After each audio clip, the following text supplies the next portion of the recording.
I know he had trouble with speed rushers, sometimes big rushers, as in John Klein.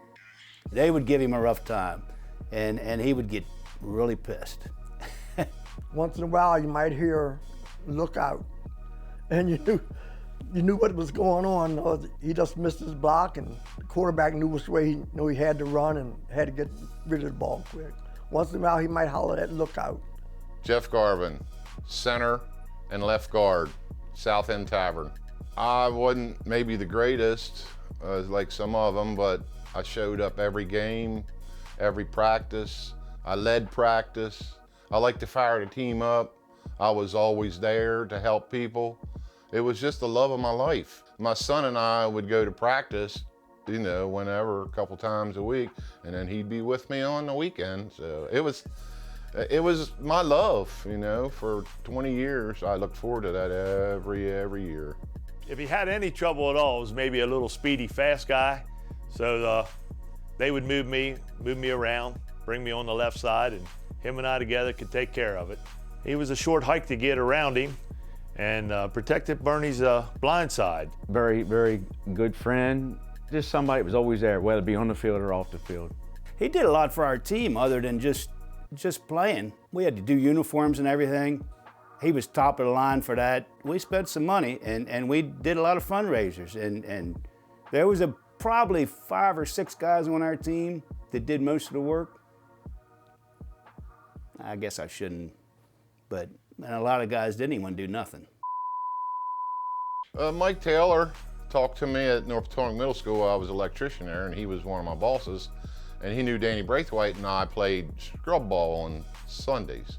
So he said, "Why don't you all come out and play a little flag football?" And he's like, "Flag football? We're tackling every week." He said, "Come on out and try it."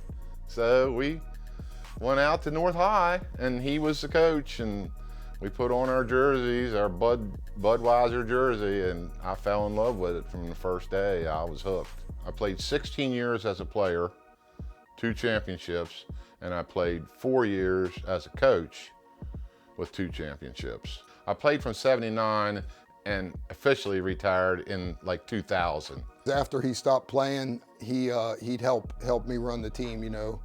And I can't remember, I think we were at one of the state games, and the referee comes up to him, he's on the sideline and says, "Hey coach, 2 minutes to go." And he said, "Coach, I'm just a ball boy." And he had 2 game balls and a kicking ball standing there, and he just was the biggest ball boy anybody had ever seen. And I have a feeling Jeff stuck around and hung out after games with you guys. I think our whole team did. I mean, there wasn't too many people wasn't around the keg after the game. We had a lot of times up on the hill there. We'd have a couple refreshments there and watch the other games.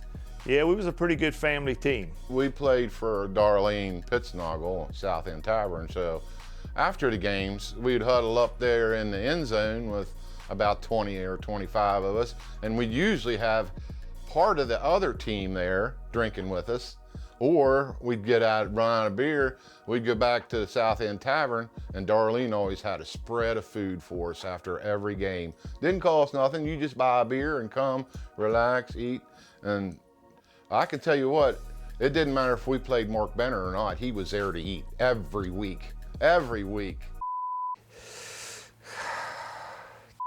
Probably Denny and Terry and Timmy, and especially Bernie Klutz. Danny Braithwaite, I guess I give him a nod too, but he's a prick.